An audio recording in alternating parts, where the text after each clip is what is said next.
Ashe. For all those who struggled and didn't make it with Martin Luther King Jr., we say Ashe. For those who struggled with Martin Luther King Jr. and saw past what he was doing and went to the next step and continued to fight until this very day, we say Ashe. And for all of those, your family members, say your family members' names, the ones who passed, say their name, call them out. The Ogunubi, Adekoya. Say Ashe. And for all those who struggle coming from Middle Passage, making it here, right here today, that we're here because of their sacrifices, we say Ashe. Ashe. Ashe. Ashe. Ashe. Ashe. Yes, indeed. Excellent.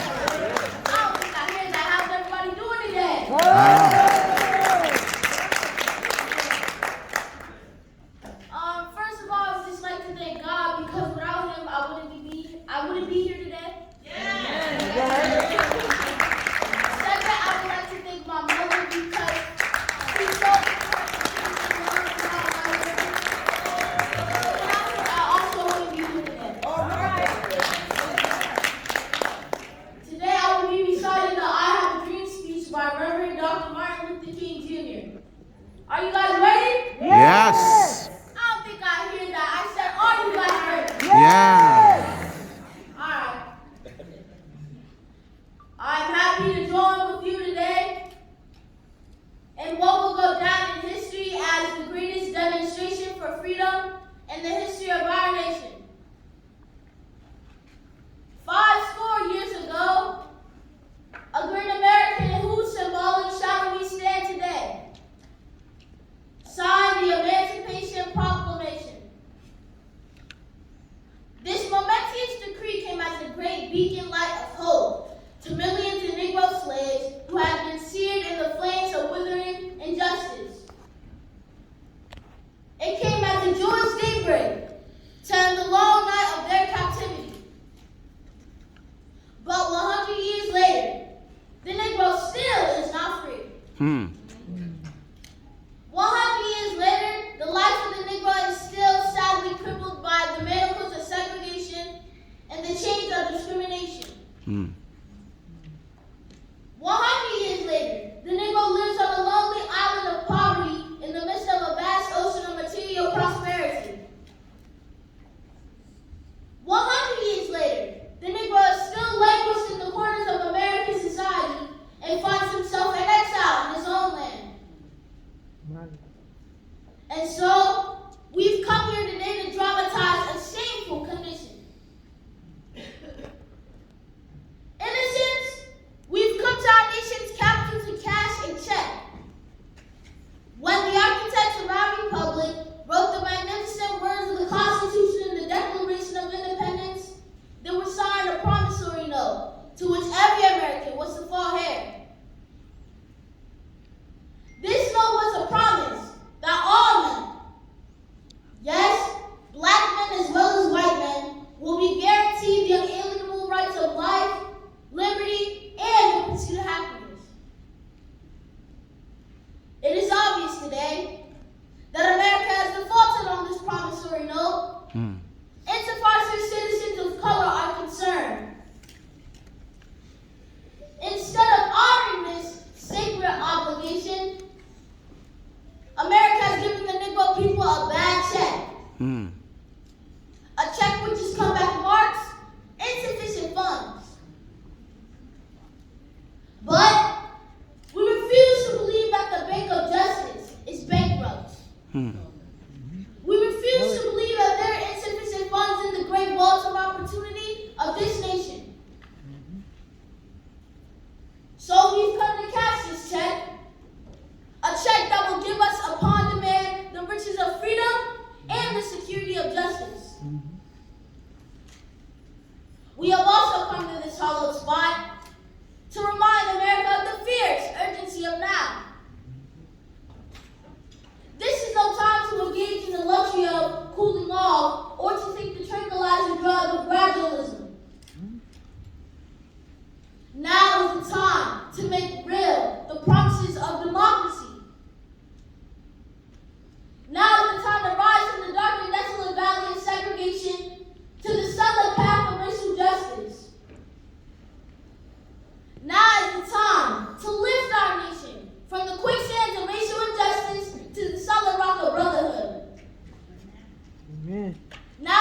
those who hope that the Negro needed to blow off steam and will now be content will have a rude awakening if the nation returns to business as usual.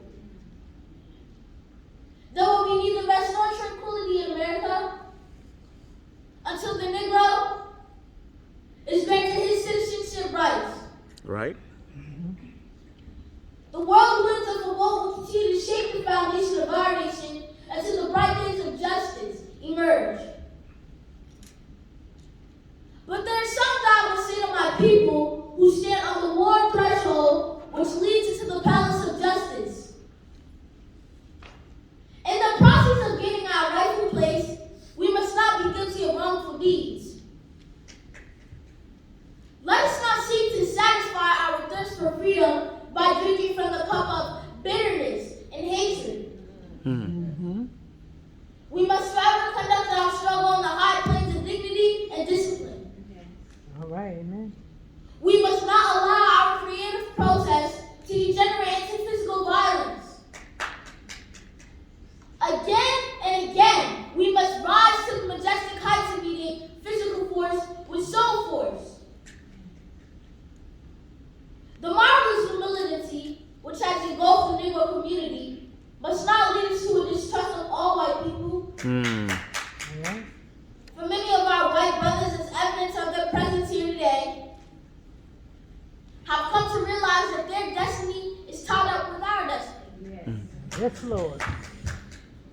They have come to realize that their freedom is inextricably bound to our freedom. We cannot walk alone. Right. And as we walk, we must make the pledge that we shall always march ahead. Right. We cannot turn back. Right. There are those who are asking the devotees of civil rights, when will you be satisfied? We can never be satisfied as long as the Negro is the victim of the unspeakable horrors of police brutality. All right. We can never be satisfied as long as our bodies, heavy with the fatigue of travel, cannot gain lodging in the motels of the highways and the hotels of the cities. Amen. We cannot be satisfied as long as the Negro's basic mobility is from a smaller ghetto to a larger one. We can never be satisfied as long as our children are stripped of their adulthood and are robbed of their dignity by signs stating for whites only. Oh, Lord. We cannot be satisfied as long as the Negro of Mississippi cannot vote and the Negro of New York believes he has nothing for. No, we are not satisfied, and we will not be satisfied until justice rolls down like waters Right. and righteousness like a mighty stream. I'm not mindful that some of you have come here out of great trials and tribulations. Some of you have come fresh from jail cells. And some of you have come from areas where your quest for freedom, left you battered by the storms of persecution and staggered by the winds of police brutality. You have been the veterans of creative suffering. Continue to work with the faith. The unearned suffering is redemptive.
Yes. The rough places will be made plain, the crooked places will be made straight, and the glory of the Lord shall be revealed, and all flesh shall see it together. This is our hope. This is the faith that I go back to the South with. With this faith, we'll be able to, you have the mountain of despair, a stone of hope. With this faith, we'll be able to transform the genuine discords of our nation into a beautiful symphony of brotherhood. Yes. With this faith, we'll be able to work together, Yes. to pray together, to struggle together, to go to jail together, to stand up for freedom together, knowing that we will be free one day. Yes. Yes. This will be the day when all of God's children will be able to sing with no meaning. My country, tears of thee, sweet land of liberty, of thee I sing. Land where my fathers died, land of the pilgrims pride from every mountainside. Life for the man, and if America is to be a great nation, this must become true. So, life for the from the prodigious hilltops of New Hampshire. Life for the from the mighty mountains of New York. Life for the from the hiking Alleghenies of Pennsylvania. Life for the from the snow-capped Rockies of Colorado. Life for the from the curvaceous slopes of California. But not only that, life for the from Stone Mountain, Georgia. Yes. Life for the from Lookout Mountain, Tennessee. Yes. Life for the from every hill and molehill, Mississippi. From every mountainside. Life for the rain. When we allow freedom to reign. When we let it reign. Yes. From every village and every hamlet. From every state and every city. We'll be able to speed up that day. Right. When all of God's children, black men and white men, Jews and Gentiles, Protestants and Catholics, will be able to join hands and sing in the words of the old Negro spiritual. Free at last, free at last. Thank God Almighty, we're free at last.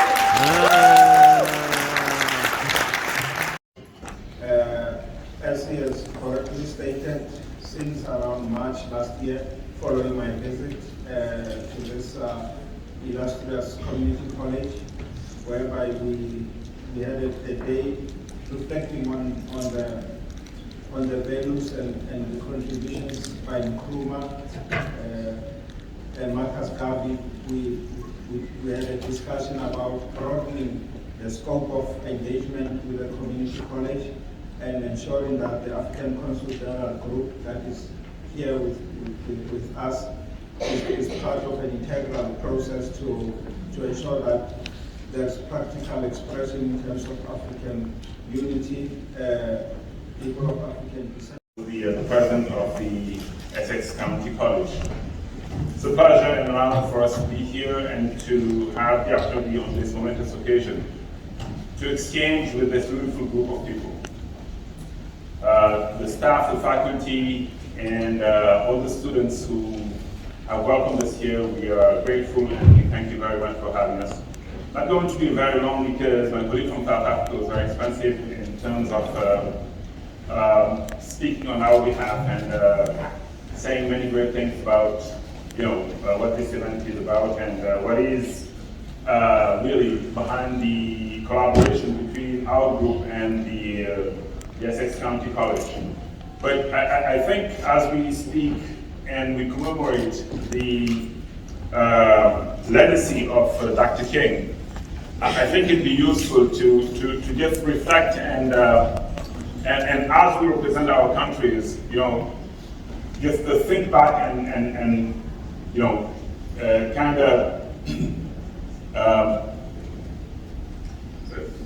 kind of explain while this struggle for civil rights was going on. Few years before that, Africans were fighting for their own self-determination. So now that we have achieved that, and now that the rights that Dr. King was fighting for, as we said, the dream is not achieved yet because there's more to be done. There is more fights to be fought.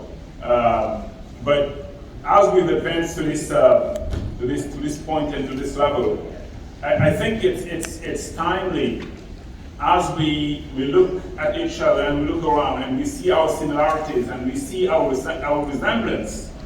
It is time to reflect on what we can do together, what we can achieve at this point to honor the legacy of those great people. Dr. King fought for rights. We mentioned Kwame Nkrumah and all those great independence fighters back in Africa. Leopold Sedar Senghor, who was the first president of Senegal, was one of them also.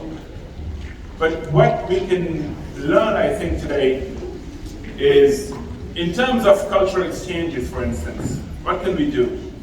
So this is just the beginning of a conversation, I think. There is a host of things we can do to bring about economic collaboration, to bring about exchanges in terms of academia. This is a great institution, and On behalf of my colleagues, members of the African Consul General Group, I would like to thank the organizers,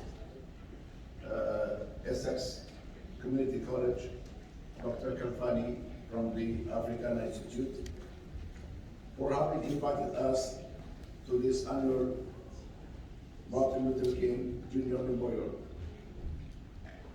Our participation is also a first step in a partnership with Essex Community College and Africana Institute that we hope to establish involving our national students at the college, as well as the members of our respective communities.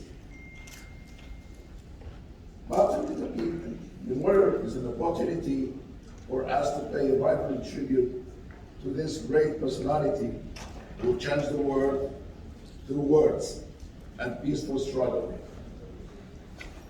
Talking about Dr. Luther King's long-lasting legacy brings us back to this leader who sets an example of courage, dedication, and sacrifice for all. His philosophy was inspired by the non-violent work of Mahatma Gandhi to end the British rule in India. In turn, Dr. King inspired others to transform their societies through non-violent means. Because of the work of Dr. King, the standard has been set for all nations to treat everyone equally, regardless of skin color.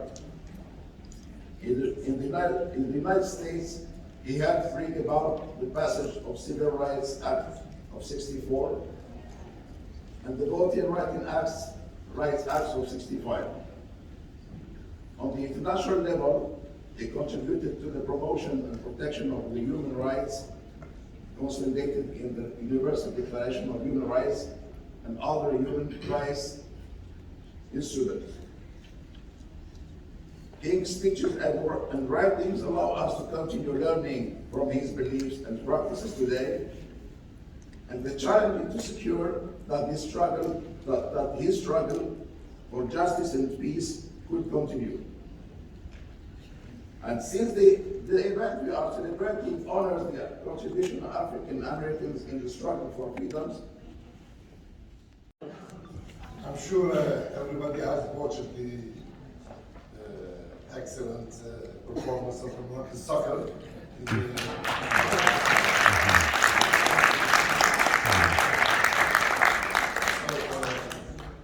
I would like first to thank Mr. Kafani and Essex County College for this exemplar memorial for one of the African and Afro-American icons, Martin Luther King. My contribution is to show how Martin Luther King has been and still a bridge between the United States of America and Morocco, and of course, Africa. I will shed light on some aspects of this connection that Martin Luther King is still representing in this long relationship between the United States of America and the Kingdom of Morocco, being the first country to recognize the independence of the United States in 1777. So Martin Luther King is an outstanding man who have marked history and inspired the American society and the international community. Already in 2030, a ceremony to pay tribute to the leader of the Afro-American civil rights movement, Martin Luther King, was organized at the Rabat Court of Cassation with the attendance of several Moroccan and US figures from the legal sphere, with the participation of over 130 US magistrates and lawyers. US Attorney Frida Davis said that thanks to the right to the fight of Martin Luther King, African American lawyers and judges are participating their profession and are here in Morocco to share their experience with Moroccan counterparts to forge ahead with the process of justice undertaken in Morocco. In 2015, the late King Mohammed V of Morocco was posthumously honored by the Institute for World Jewish Studies in New York with the Reverend Martin Luther King and Rabbi Abraham Asher Freedom Award for protecting his country's 250,000 Jews during World War II. King Mohammed VI said in a message on the occasion of the award ceremony held in New York, I quote, "It is in memory of these two icons of the civil rights movement in the United States that you have decided to name the Freedom Award you have just created as its first recipient.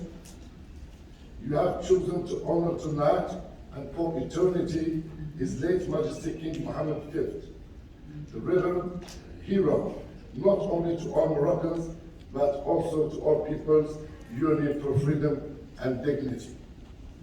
On January 20. Let me begin by thanking Ikena for participating.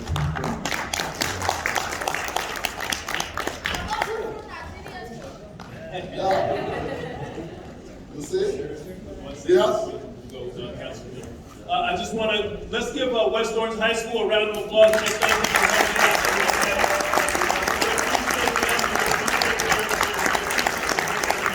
Thank you very much. We have something for you guys up top, so make sure that you see Mr. Hamza before you leave. See Mr. Hamza.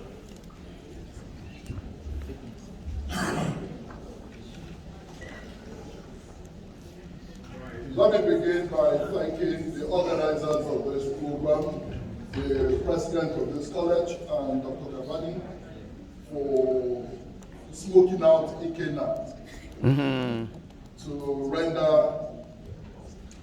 this speech that we are often reminded of the fact that together we stand to do good for the generality of our nations.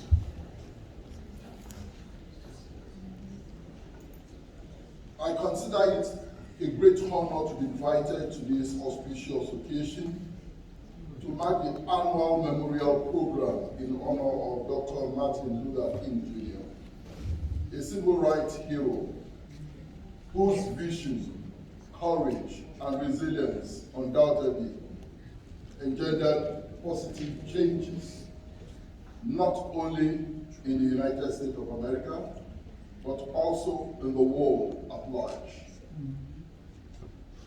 Dr. King was a charismatic leader whose fight for social justice, freedom, and equality led to the passage of the Civil Rights Act of 1964 and the Voting Rights Act of 1965.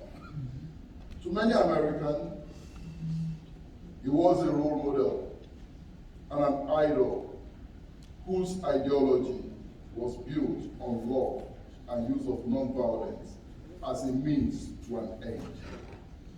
To Africans, he was a beacon of hope, whose quest for equality inspired the liberation of decolonization struggle. It could be said that Dr. King inadvertently laid the ideological foundation for Nigeria's material and financial contribution to the fight against apartheid in Southern Africa, which was a major part of our foreign policy objectives. Permit me to quote Chapter 2, Section 19 of the 1979 Constitution of the Federal Republic of Nigeria, which states, "The state shall promote African unity as well as total political, economic, social, and cultural liberation of Africa and all other forms of international cooperation conducive to the consolidation of universal peace and mutual respect and friendship among all peoples and states, and shall combat racial discrimination in all its manifestations." While this was an ambitious objective, considering that Nigeria had only gained its independence in 1960, in reality, Dr. King's dream had become our dream, and his struggle, our struggle. Decades after Dr. King's assassination in Memphis, Tennessee, we still struggle to fill the vacuum created by his ultimate exit. Greetings from my Consul General, Honorable Nathaniel W. Nangwe Sr., who's the Consul General and the entire staff of the Liberian Consulate in New York.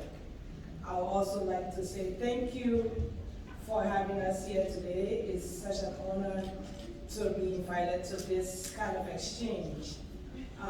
Ikena, I want to say thank you, hats off to you for such a stunning rendition of Dr. King's speech. When I was your age, I actually read the speech, and I know most kids your age basically focus on the part where Dr. King starts from, Dr. King says, "I have a dream." And most kids start from there and learn the rest. And we don't focus on the other parts. So it's such an amazing thing to see somebody of your age actually understand the entire speech of Dr. King. So I would like to say hats off to you.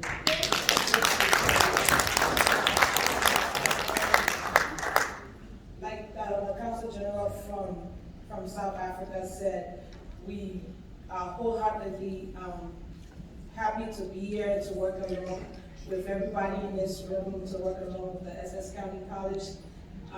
This is a cultural exchange, and most students or most young people nowadays are more focused on Africa, and that's a good thing because they get to know that Africa is not a country, it's a continent, and there is diversity on the continent. There are a lot of things that you could learn. I was on the internet the other day, a student asked one of his friends to name 5 countries in Africa. And most of his friends only knew South Africa and Nigeria. So exchanges like these are great. We can all learn from each other. We can all learn about our continent. We can learn about each other's countries. So once again, I want to say thank you for having us, and we look forward to meeting with you after here and to exchange ideas and learn from each other again. Thank you. Good afternoon. I'm not going to deliver a speech. I just here to say that Angola is also part of the Africa Costa group, and to say that my country always joined for good cause. And I want to thank also Mr. Abhi, who is working with the Essex College, and I think that we're going to work together also from today on, right, Mr. Abhi? Okay. Thank you everyone for coming. Thank you.